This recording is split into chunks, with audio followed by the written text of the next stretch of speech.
હમીર ખુશરો, પણ એ ગાવું નહીં સનાતનીઓને ગાવું નહીં. આ એક મુસ્લિમ રાજાને પ્રસન્ન કરવા માટે છાપ તિલક સબ છીની, સમજો છો? છાપ તિલક સબ છીની મોસે નૈના મિલાઈ.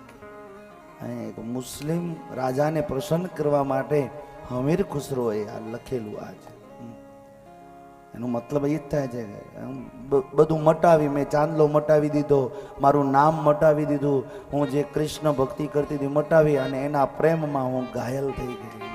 છાપ તિલક સબ છીની મોસે નૈના મિલાઈ. જાજુ ગાવું નહીં ને એના પાછળ ઓતપ્રોત થવું નહીં. એટલે અમે છે એ સુફિયાના અંદાજ છે, ગઝલ ગાયકી છે, પણ એ બધી જગ્યાએ શું ગાવું ને ન ગાવું એનું અનુસંધાન પણ રાખવું. એટલે ઠીક છે, બહુ આનંદ.